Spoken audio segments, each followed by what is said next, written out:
दोस्तों, समस्या से बाहर कैसे निकले। कई बार हमारे जीवन में कुछ ऐसा घटित हो जाता है जो हमने कभी सोचा भी नहीं होता।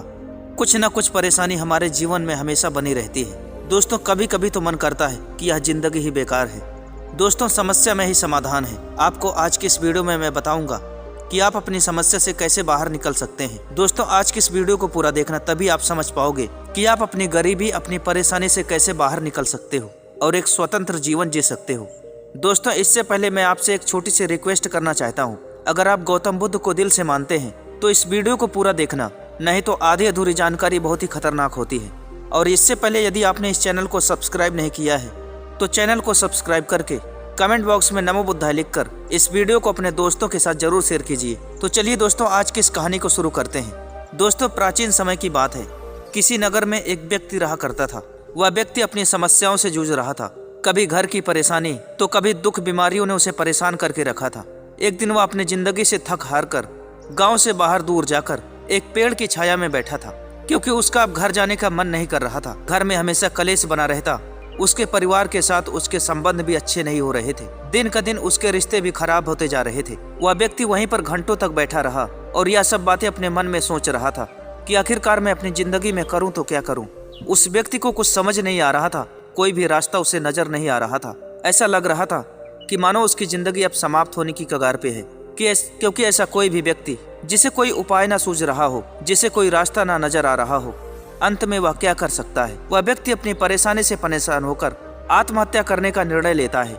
आत्महत्या करने के लिए जैसे ही वह आगे बढ़ता है, कुछ दूर जाने के बाद उसे रास्ते में एक बौद्ध भिक्षु दिखाई पड़ते हैं। रात का समय हो चुका था।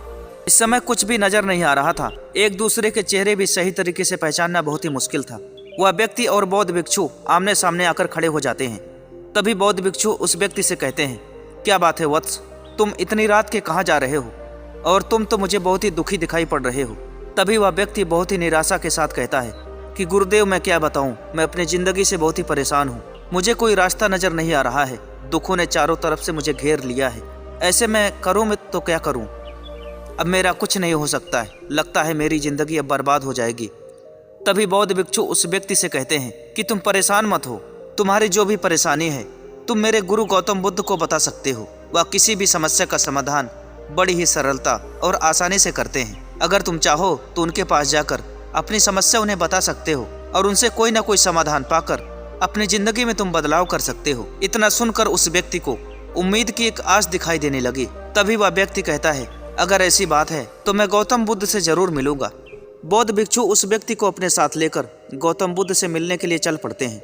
कई घंटों का सफर करने के बाद वह गौतम बुद्ध के पास पहुंच जाते हैं। तभी वह बौद्ध भिक्षु गौतम बुद्ध से कहते हैं, महात्मा, यह व्यक्ति अपनी जिंदगी से बहुत ही परेशान, इसका जीवन बहुत ही कष्टदायी है। इसे समझ नहीं आ रहा था कि यह अपने जीवन में क्या करे।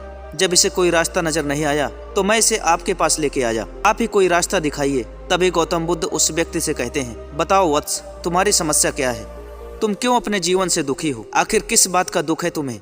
इंसान की जिंदगी इतनी आसानी से नहीं मिलती और तुम इसे खत्म कर देना चाहते हो। आखिर ऐसी क्या बात है। तभी वह व्यक्ति अपनी आंखों में आंसू लिए हुए गौतम बुद्ध से रोते हुए कहता है कि हे महात्मा, मैं अपनी जिंदगी से बहुत ही परेशान हूँ। कहने के लिए तो मेरे पास सब कुछ है, लेकिन मैं अपनी जिंदगी में कामयाब इंसान नहीं बन पा रहा हूँ। रोज का खाना खर्चा भी चलाना मेरे लिए बहुत ही मुश्किल हो रहा है। ऐसे में करूँ तो मैं क्या करूँ। जब कोई रास्ता नजर नहीं आया तो आत्महत्या करने के लिए जा रहा था। मेरे पास खेती बाड़ी की कमी नहीं है। मैं उसमें फसल उगाता हूँ और मेरी फसलें खराब हो जाती है और सभी गाँव वालों की फसलें खूब अच्छी तरह होती है। पता नहीं क्यों मेरी किस्मत ही खराब है। सफल होने का क्या कोई आप मंत्र बता सकते हैं। तभी गौतम बुद्ध उस व्यक्ति से कहते हैं कि वैसे तो मैं सफलता का मंत्र किसी को बताता नहीं हूँ, अगर तुम्हारी यही इच्छा है तो मैं तुम्हें सफलता का मंत्र व रहस्य बता सकता हूँ, जिससे तुम्हारी किस्मत कभी भी बदल सकती है।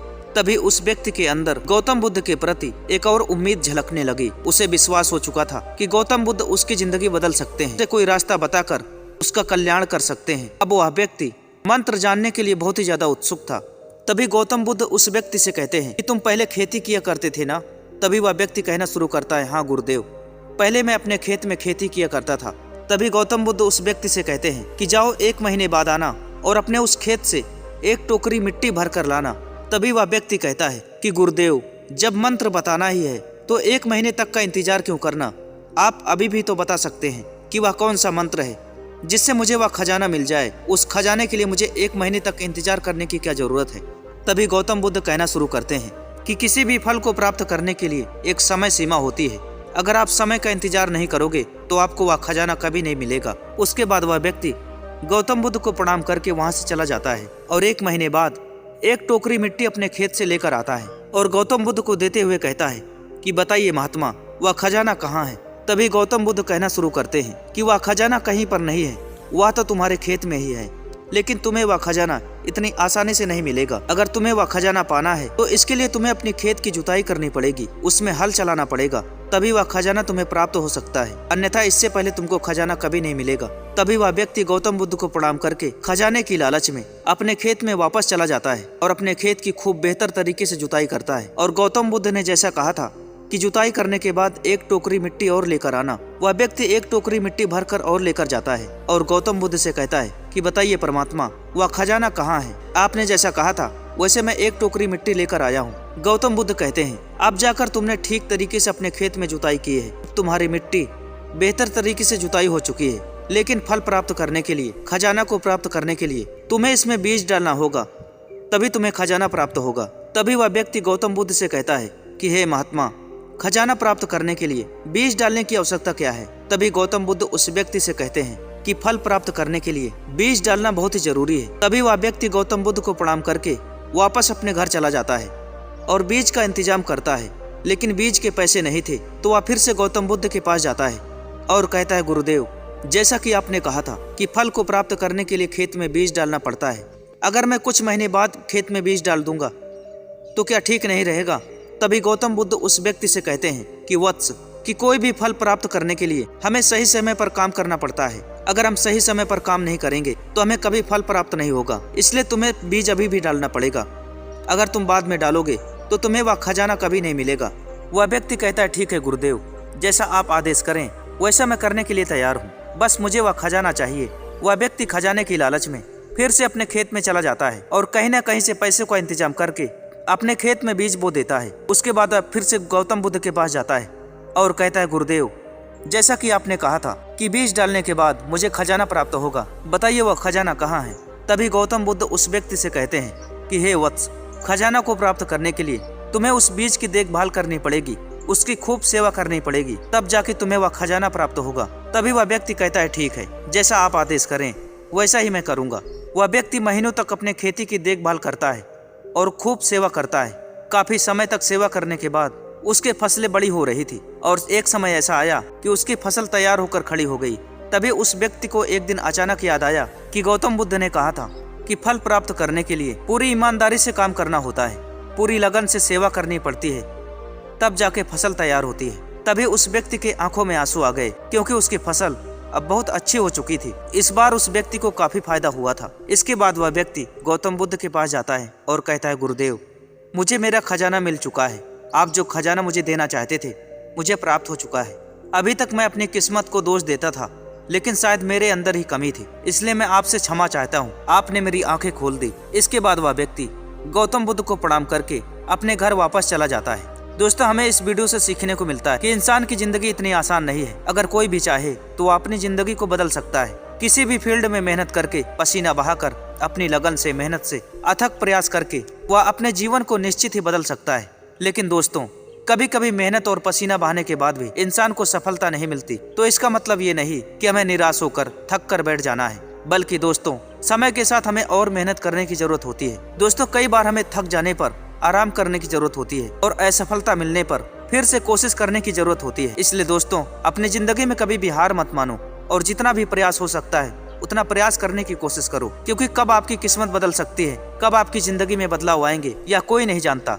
इसलिए दोस्तों, समय के साथ मेहनत करते रहो। किस्मत को दोष देने से कुछ भी नहीं होने वाला है। अगर आप मेहनत करेंगे तो आपको एक न एक दिन कामयाबी जरूर मिलेगी। दोस्तों, आपने कई लोगों को देखा है कि वह किसी को देखकर काम करते हैं, किसी को मतलब समझ के काम करते हैं, किसी का पैसा देखकर काम करते हैं। लेकिन दोस्तों, पैसा देखकर या पैसों के पीछे भागकर कभी भी कामयाबी नहीं मिलती। अगर आपको सफल होना है तो आपको कभी ना कभी जीरो से मेहनत करनी पड़ेगी। अगर आपको लाखों रुपए कमाना है तो दोस्तों, मैं आपको एक राज की बात बताता हूँ। अगर आपको लाखों रुपए कमाना है तो शुरुआत में आपको 5 रुपए 10 रुपए में काम चलाना पड़ेगा। अगर आप देखोगे कि मुझे कमाई कम हो रही है और आप उस काम को छोड़ दोगे तो आप कभी भी एक लंबी कमाई नहीं कर पाओगे। इसलिए दोस्तों, कभी भी अपनी जिंदगी से निराश मत होना। पैसों के पीछे नहीं बल्कि काम के पीछे भागो। अगर काम के पीछे भागोगे तो पैसा अपने आप आएगा। अगर पैसों के पीछे भागोगे तो आपके पास काम नहीं रह जाएगा। दोस्तों, आपको यह वीडियो कैसा लगा मुझे नीचे कमेंट बॉक्स में कमेंट करके जरूर बताएं। अगर दोस्तों वीडियो पसंद आए तो इस वीडियो को शेयर कीजिए अपने दोस्तों के साथ और इस चैनल को सब्सक्राइब जरूर कीजिए। तो दोस्तों, आज की इस वीडियो में इतना ही। मिलते हैं किसी नई वीडियो में किसी नए टॉपिक के साथ। तब तक के लिए धन्यवाद।